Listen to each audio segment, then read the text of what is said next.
All right. Thank you all, and thank you for joining our section today. I see you all. Thank you, Lydia. Thank you, Martapello. Thank you, Pastor Richard. Thank you once again for making our time to join me in this workshop.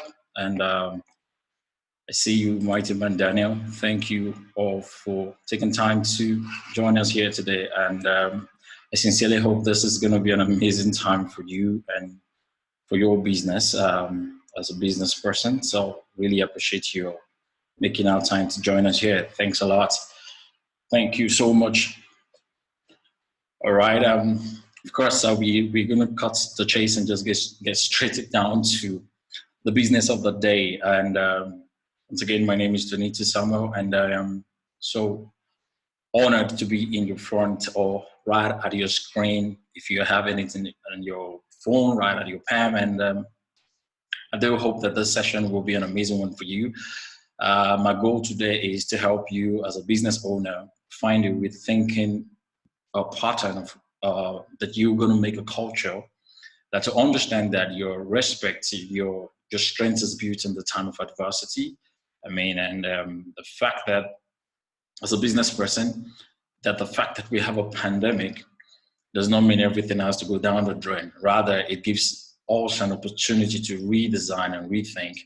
And that's why I am a proponent of design thinking. But today, I'm not talking design thinking. I'm talking about the impact of this pandemic, the coronavirus pandemic, and how it affects small businesses in Africa, how it affects small, medium, and micro enterprises in Africa now beyond. And I'm sure that I would definitely not be the very first person to talk about this effect or impact on businesses. I mean, big consultant firms.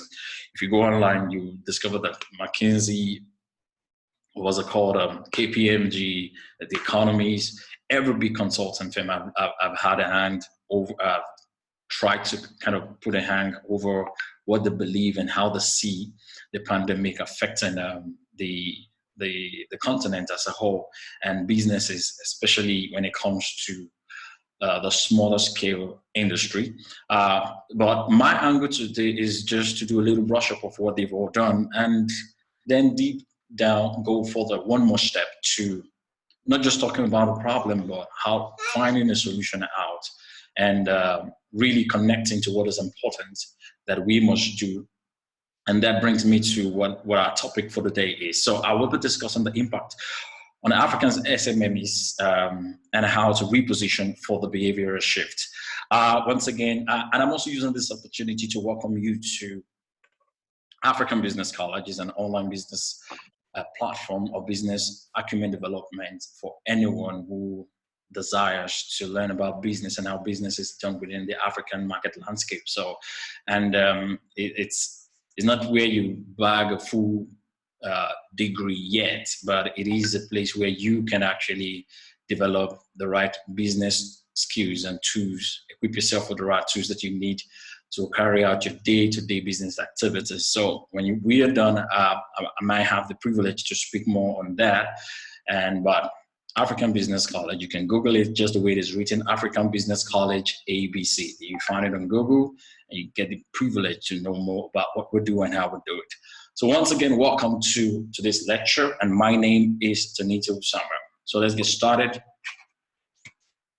So of course, these are the team that has put together this platform, and we call the impact team. So there's Marseco, there's Jacob, there's Gregory, and there's myself there. So, but like I said, later take time and visit www.africanbusinesscollege.co.za for more information. And that's me there. So let's get on with today's class. The outline design for today, we'll be having two sessions of about 40 minutes each stretch, okay? And for those who are joining directly from social media, I mean, you can use from the link, just click it, and you'll be able to find yourself in this section with us right now. And those who have gone to the school, to African Business College, to register for this course, all you need to do is log in, and you'll be able to find yourself into this classroom right now. So we're going to be having two sessions, and section one will cover two topics. We talked about the impact from perspective of business owners, and of course, we're going to also be looking at industries and sectors that have gotten the most heat. And our second segment, we'll be talking about what next, and of course, the way to think and do business going forward. I mean, you and I both know that there is a new normal for us now. So let me get quickly into why we are here today. The reality is that the COVID-19 pandemic has left the entire world economy in a collapse. If I say in a collapse, or in a very devastating position. If you look at the chart that I have on my screen, China discovered coronavirus in 2019, December 15, and it has taken China about 4 months, 3 months thereabout to figure out how to work around it, you know.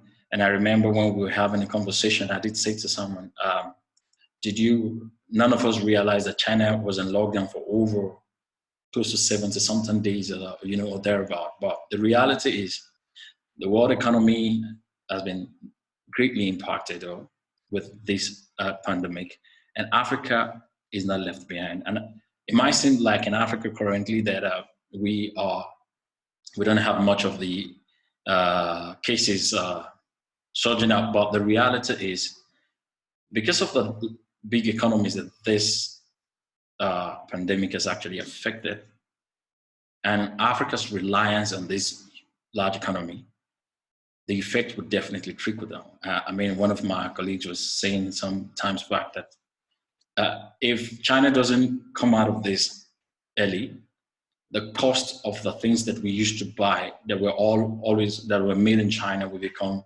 extremely expensive. Why? Because through China we got cheap labor. And so if China's economy is not fixed, that means everything you and I bought will become extremely expensive. Do you understand what this is now? So the effect is definitely going to find a way in, and we're already seeing it now.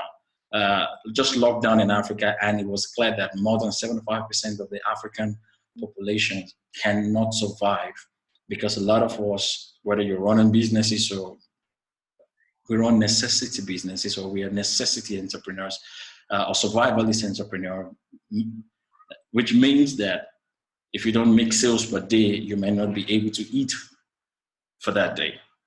So in this case, so the economic landscape of Africa is completely, might not be total, but it's actually completely different from the landscape of the European or Chinese or the Americas, okay? So this pandemic from this chart has showed us that, okay, if we now try to look at a little analysis, if it's taking China up until April 8th to finally open up their city, that was when the lockdown was actually lifted up in China, and that's about close to 4 months.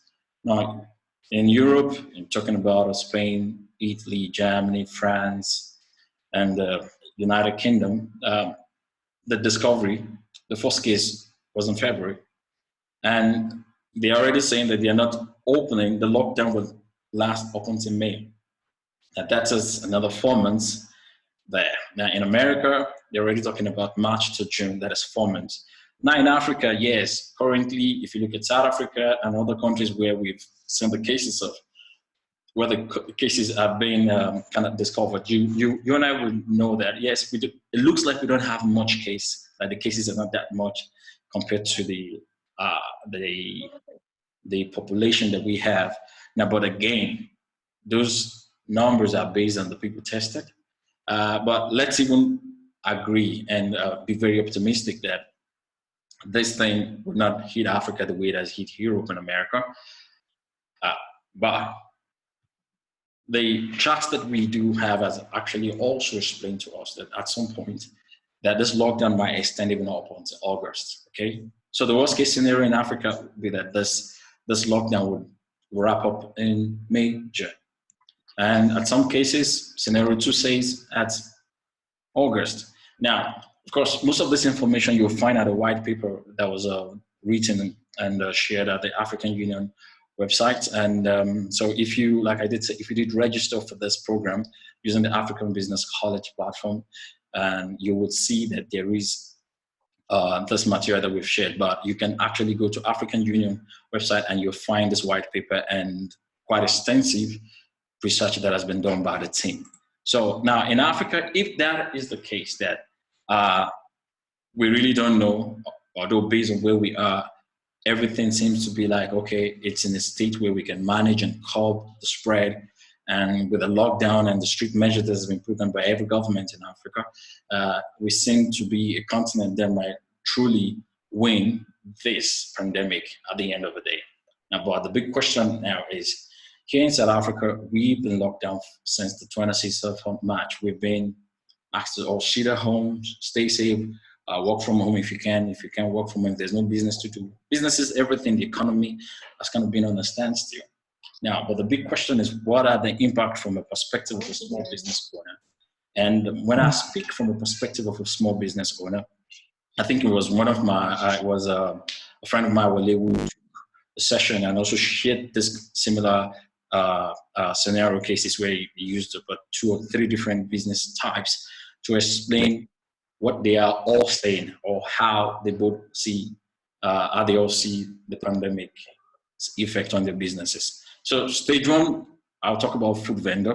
Now, when I speak about food vendor, I'm not talking about, you and I both know that the likes of KFC and every big food chain company are greatly affected with this. Why? Because if you run a restaurant, people are not allowed to gather. What made your restaurant sell was the fact that people could gather, and that's the money. When people, your walking clients have the money. But now people can't gather, people can't come in, so there's no dining in, and so that's one. Now, but I'm talking about that food vendor from a smaller business scale, not just those who are able to sell from home, but I mean, for those of us who walk around office packs, maybe in cities you walk around office pack, you find these food vendors who have a caravan and they tend to sell, and the biggest clients are the office cleaners, the office security team, and some staffs who perhaps may like what they sell, you know. So that food vendor who has to hang on the road, whose livelihood depends on the fact that they have to make sales on a daily basis to people who have come around the office environment. Their case is different now because they cannot afford to sell every day, so they wouldn't be able to make money daily. Now, the next category of small business owner that I would look at again is the street hawker. Now, so that person who has to hawk some pineapples, some more fruits. And one of the big cases here in South Africa is, you know, every morning you find those people who hawk magwenya and scones. You find them at different spots of the traffic and or the taxi rank or the bus stops. But these guys can come on the street again. Now, these guys earn their living from a daily hustle. Now, this daily hustle is on a hold. Now, of course, the hairstylist, those guys will run a salon. And now, salon is closed, businesses, but some of them have been able to find a way to provide you home services, which I believe that was smart thinking on their part. And the other category talks about the trader. So the trader is this guy who's got a shop. They sell anything possible, clothes, think about it, anything they can sell. And right now, I mean, somebody made a comment to us to say, is he not the person who has food to eat that would think about buying clothes? So that trader right now, if you're not selling anything that is essential, according to the standard of the government right now, they cannot make money. They're not making money. And so they are literally out of business. And of course, there comes another category, other businesses, which a lot of us fall into. Some of us who are self-employed, you know, somehow you also get your daily hustle by having clients A and clients B get to require your services here and there. And when you get to offer the services, they get to pay you. And at the moment, even some of the services you've offered cannot be paid for because they don't have money. Now, if I bring all of these cases together, that is one thing that clearly defines it: uncertainty, fear, and of course, I mean, beyond uncertainty and fear, out of this uncertainty and fear, a lot of people have cooked up some conspiracy theory about 5G, government trying to do this, trade war, whatever that may be.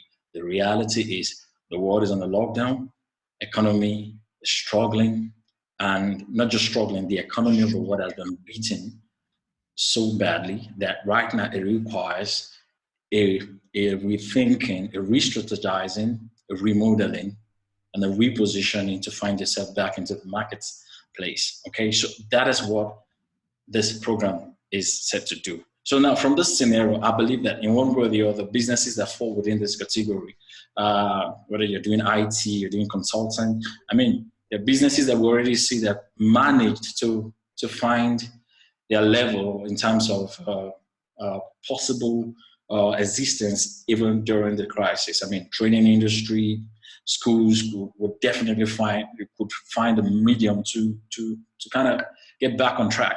Now, if it wasn't COVID-19, we definitely might not be having a COVID-19 lecture. And if we were going to be having a conference, we definitely were going to be sitting in a hall or in a place where we will have a one-on-one face-to-face interaction. But today, thanks to technology, we are doing the same thing. And but we're trying to use this pandemic right now as a base and as a springboard to reposition what we all do in businesses. So now this scenario has defined the perspective from a small business owner. Okay. Now the next thing is I want us to look at the negative impact on key sectors of the African economy. And I mean, if you look at African economy, there are about 5 top African economy giants in the continent. You look at Nigeria, you look at South Africa, you look at Morocco, you look at Egypt, and the other one, 5, maybe Angola or Gabon, one of those 2. Now, the biggest thing that sells among this top 5 is oil and tourism, right? And I mean, research just got to us that the price of oil currently has gone into a negative state. And if my understanding of what that simply means is, even if you have oil today as a country and you decide to sell, or any country decides to take your oil, you still pay them for taking your oil because it's at a negative state. So it is not zero, it is negative. So when they take it, you have to give them money. If that literal definition makes any sense to anybody. But tourism in South Africa, and I mean, even in Africa, South Africa does not rank the top most visited country in Africa. It is Egypt and Morocco. Now, what is happening? People are not moving. So those nations, those countries whose dependency lies on these large sectors are not making money. The economy is in a very bad state. Now, of course, the big question would have been, okay, now these are big firms, these are big sectors that we don't play in as small businesses. But the unfortunate reality is whatever affects those big sectors trickles down to the rest of us. It definitely affects the rest of the continent. So you discover that it is possible to have this. How do I explain this now? It is possible to have these sectors that are not functioning affect those of us. Why? Because from those places, the big money bags, they look like sectors with the big money bags. And once there is no flow of economy or cash, what is going to happen is going to trickle down to every other sector. Now, once somebody just dropped me a message, Des is saying that the negative oil price was only on the future prices, not the physical oil, but the prices is just above $20 per barrel. Okay. So we'll definitely find time and do more research on that. But the future that we speak about is not only just what is happening now, because I think I was listening to someone yesterday, John C. Maxwell, and he made mention of something. He said, this is the time you put the future behind you, really behind you, that big future, and put the reality of today in your front, because that's the new future. And like we all did say that life has changed. Things are definitely not going to be what they used to be. And so every business has to have a new way of rethinking. So like I did say, whatever impact that this pandemic would have on big sectors, it will always trickle down to smaller businesses. And the effect might be more. Why? Because a lot of small businesses may have not cushioned, may have not kind of saved up or created a buffer to cushion the effect of the pandemic. Unlike other big businesses, I mean, some of them may have saved up, some of them must have had other investments or whatever. But whatever investment you have, I mean, imagine people who have used a lot of their money to buy stocks. If the stock market is affected right now, that also means that their investment is affected. Okay, so that's that. So now I want us to just do a quick brush up of what the cascading effect on small, medium, and micro enterprises would look like in Africa. So, okay, my scenario one, it will be that definitely at some level you will find business closures. Why? Because so many businesses. Let me give you an example. There are businesses where all they have is the little capital, and they've been able to use that capital. Each time when they come in, they make sales, they get applying the capital with the extra profit, and that's how they've run the business for a couple of maybe months or years now. And in the last 2 months, they've all been asked to sit at home. The only money available with them has been that little capital they were able to turn around at some point in time. So what's going to happen? I'm sure they've used that capital for something that was more important, which is find survival, eat. And so if the business decides today now to get back on track, if government decides to get back on track like it is right now with with the lockdown, the opening of the economy, in South Africa, we've been told from level 5, now we're going to level 4. Now, if their businesses fell within any of those categories, what do you think is going to happen? They might not also be able to go back to business. Why? Because they don't have the finances or the capital that they used to have, which the activities that existed before the lockdown give them opportunity to turn around the money, to turn over the money, and get to use it now and then. But right now, it has become a challenging thing because the money is gone. So one category is, one of the cascading effect will be that we will experience some business closures. Second category talks about arrival of new players. And what I mean by arrivals of new players, I'm so certain that within this lockdown, some people just discovered that they can do business. That why? Because we've all been forced to think differently. For those who saw this as an opportunity, they've all been forced to think differently. Now, to those who never took time to bake before, decided to find themselves in the kitchen and they started baking, and they discovered, no, I could actually be good at this, you know. So whatever sector you find yourself, you're definitely going to be seeing new players coming up. Why? Because a lot of people right now will be thinking of a new way to do stuff or alternative way to do stuff. You and I already hear of the cases of how companies are already cutting down, not just salaries, but laying off almost 1/3 of their employees. So what do you think these employees will be thinking now? A lot of them, will be thinking, I need to start a business. A lot of them will also be thinking, beyond just starting a business, I need to find myself some extra hustle. Why? Because if some companies do not lay off, some companies are definitely going to be doing a chunk of cut down in terms of salary or allowances that they pay. So there's going to be wages cuts. Now, so when there's wages cuts and people are trying to ensure that they make more money to meet up the lifestyle that they're used to and are willing to cut down, that I believe a lot of people will be thinking about cutting down and reducing expenses this time around. So you're going to find new arrivals, new players in the business community, in that small business town where we all hustle for the very few clients and customers that exist. And what differentiates you from the other person is your value that you serve. Okay. Now the other part will be back to or at square one. All right. So for some people, so let's assume that those who escape business closure, they manage to raise some capital, is really going to be almost starting afresh again. And that's what it will look like for some businesses. It's definitely going to look like starting afresh, like you never made any progress before. So this will take you to that segment where it looks like, hey, you're new and you just have to start this again. And the other effect would be the fear force factor. Of course. Now, what do I mean by the fear force factor?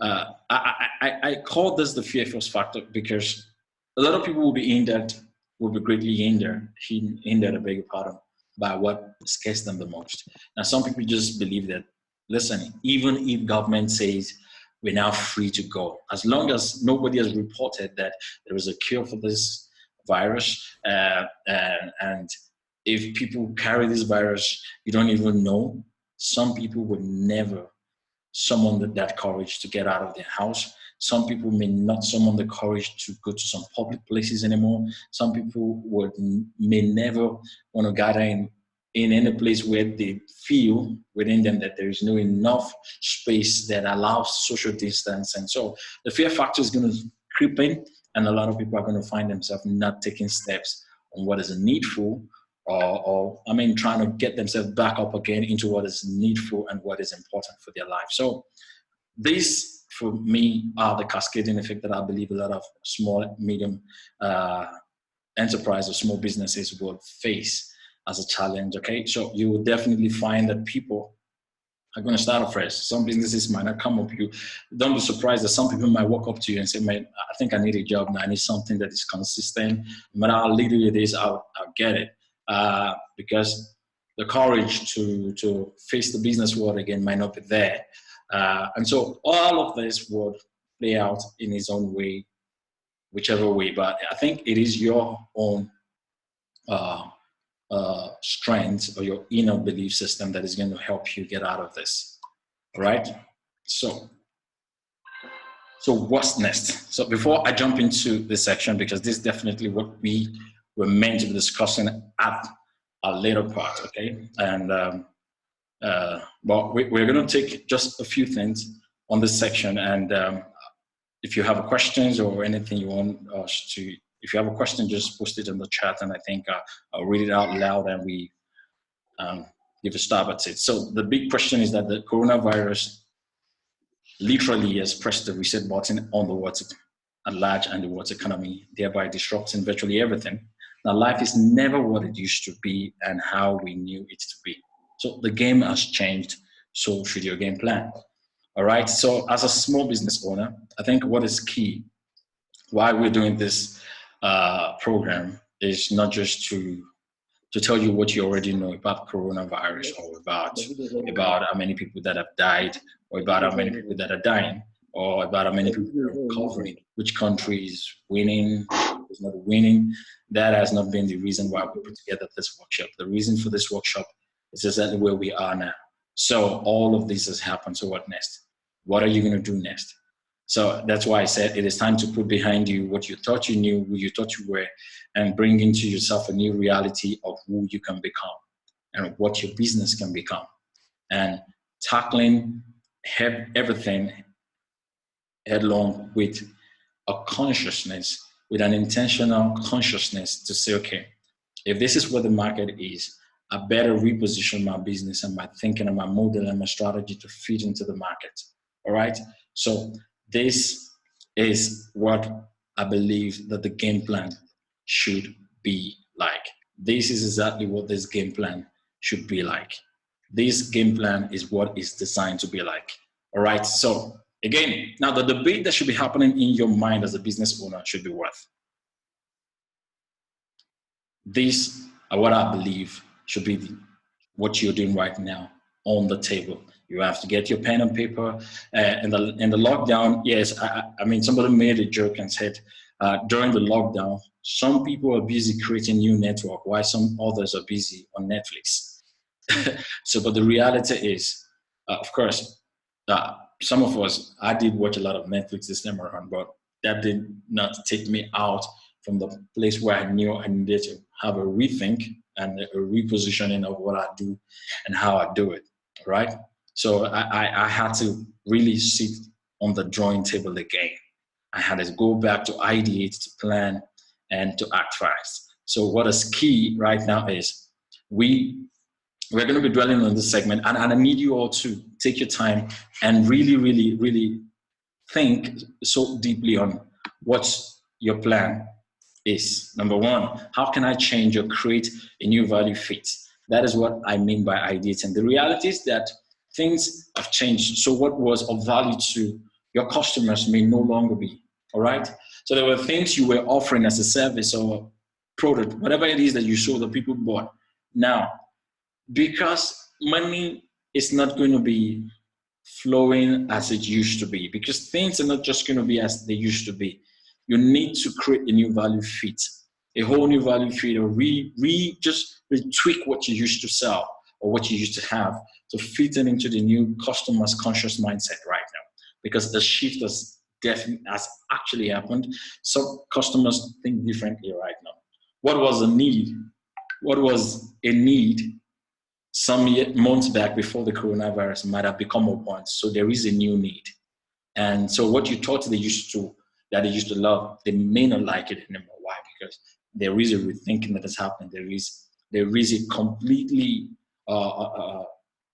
repositioning in the way they see life and see things right now. So I will crave your indulgence. This is the time to ID. This is the time to get back into your lab, into your segment, and do yourself the favor to ensure that you go back and rethink how you do stuff. Number two, get to work, plan, stay on your grind.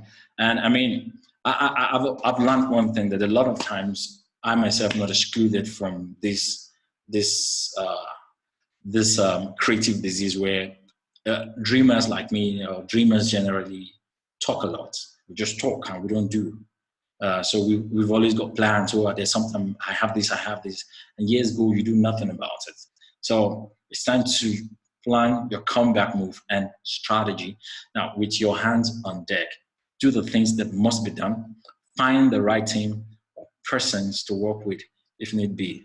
The reality is sometimes some of us, our takeoff plan may not require a team. It might just require you being able to get it off the ground. Then you can attract the team. Because what destroys some businesses is at a very ideation state, too many minds, too many ideas, everybody's talking and nobody's lifting a finger to get the work done. And before you know, nothing will happen. All right. So I believe it's time for you to reposition what you have. Get to work.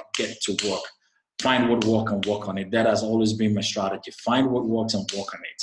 All right. Working on what works is what is important right now. And of course, the third part is act fast. Now, swiftly, strategically, start somewhere. Just start. Now, I've also been a proponent of, perfect state. How does the customer experience this? How does this look like? And because I'm thinking too big and measuring with the big players. But I need to always remind myself that the people I'm trying to measure up with sometimes are 20 years in the game. So what has taken them 20 years to accomplish? I know when you go to big consulting firm, you're talking to big businesses, they make you feel like, no, you need to match up with what is in the industry. Find your perfect place to start. Their customers are not your customers. You have to find your own customers. That's the reality. Now, you're not in this game to be the only player. You're in this game to have a share in the cake, a share of the pie. And so find your perfect start somewhere and just get on with your game. That should be the debate happening in your mind as a business owner now, is what can I do differently? And get to work with planning and working and getting it done. As simple as it is, ABC. All right? Think about it, find it, and how do you know what you think the new value fit for your customers? Some of them are verified by asking questions. Some of them are what you've observed. Some of them are what you've pulled from data that you would have found here and there. I mean, if you read the news, if you see how the trend has been sharpened by this pandemic, you discover that, okay, I think this is the new customer conscious thinking now.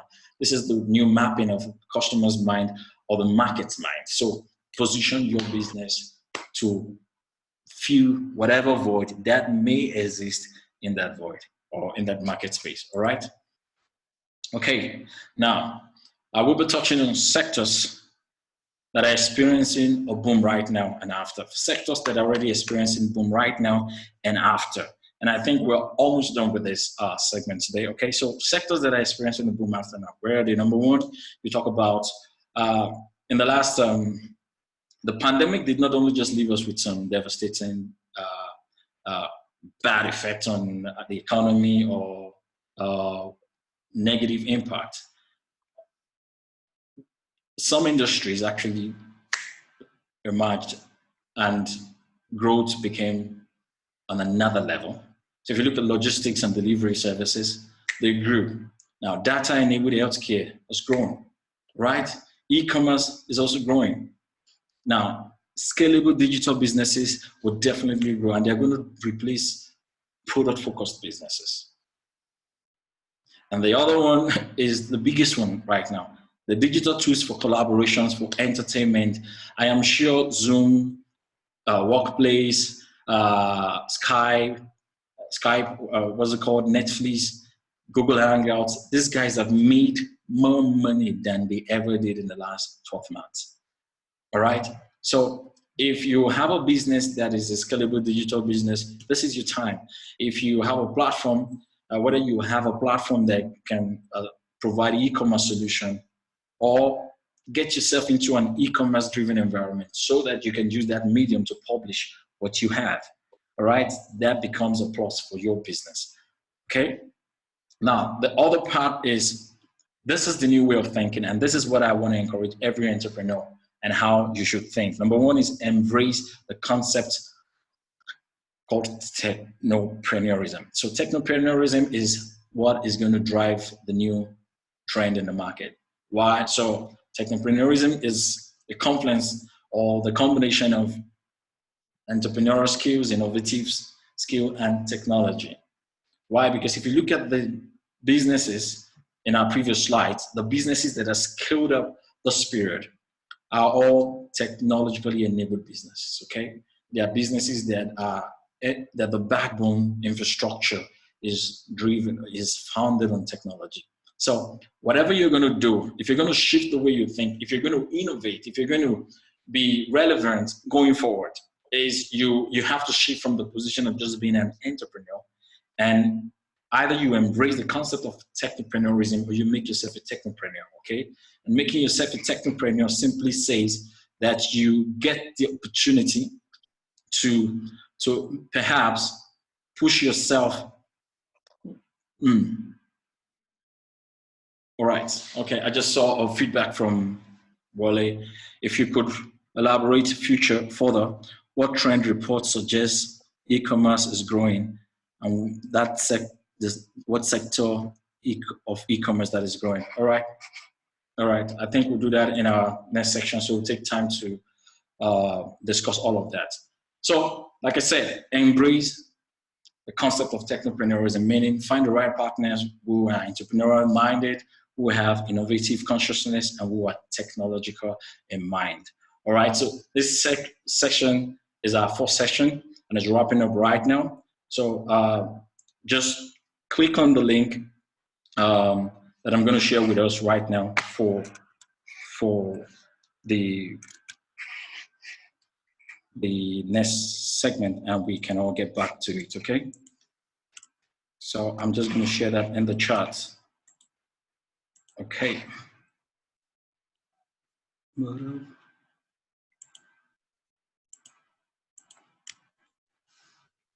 Right, so just follow the link on the chat and we will be back, and then we can take your questions and discuss further the few questions that has been posted on the group. Once again, I want to thank you all for joining this first section. It's been my pleasure hanging out with you. So let's just go on this 2 minutes break and we will be right back. Thank you.